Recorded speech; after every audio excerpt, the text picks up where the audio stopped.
সুধীমণ্ডলী agri Bangla ইউটিউবের পক্ষ থেকে আপনাদের সবাইকে স্বাগতম জানাচ্ছি। আজকে আমি আপনাদের উদ্দেশ্যে মাছা ছাড়া কিভাবে সিম চাষ করা যায় এই বিষয়টা আমরা দেখাবো।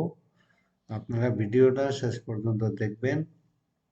যারা এখনো আমার চ্যানেলটি সাবস্ক্রাইব করেন নাই অবশ্যই সাবস্ক্রাইব করবেন, লাইক দিবেন, শেয়ার করবেন। চলুন দেখা যাক ভিডিওটি। কিভাবে মাছা ছাড়াই সিম চাষ করবেন। এর জন্য আপনাকে প্রথম যে জিনিসটা খেয়াল রাখতে হবে, সিমের জাত নির্বাচন। বাংলাদেশ কৃষি গবেষণা কর্তৃক ভারী সিম 5 এই ধরনের একটি জাত, যেটা মাছা ছাড়াই আপনি আবাদ করতে পারবেন, শুধু খুঁটি দিয়েই আবাদ করা যাবে। হ্যাঁ, এই জাতটা আপনারা নির্বাচন করবেন। এই সিমের বৈশিষ্ট্য হলো গাছগুলা থাকবে খাটো, খুঁটি দিয়েই চাষ করা যাবে। গাছ 35 থেকে 45 সেন্টিমিটার উঁচু হয়। গাছ প্রতি 50 থেকে 60টি সিম পাওয়া যায়।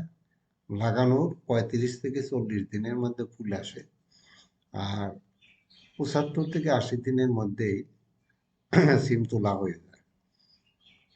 আর এই হলো এই জাতটার বৈশিষ্ট্য। আপনারা এটার জন্য বপন সময় হলো আশ্বিন কার্তিক।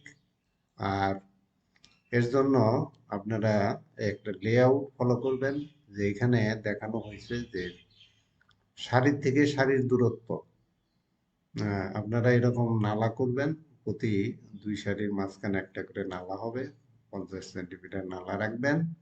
সারির থেকে সারির দূরত্ব দিবেন হলো এখানে 50 সেন্টিমিটার, এবং গাছ থেকে গাছ দিবেন 60 সেন্টিমিটার।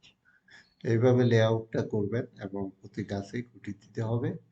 হ্যাঁ, এইভাবে আপনি আবাদ করলে খুব লাভজনকভাবে সিম আপনি পেতে পারেন। আচ্ছা, ভারী সিম আবাদ করলে এখানে ফলন হয় প্রায় হেক্টর প্রতি 12 থেকে 14 টন। ধন্যবাদ সবাইকে আমার ভিডিওটা দেখার জন্য। আপনারা এই মোতাবেক চাষ করবেন।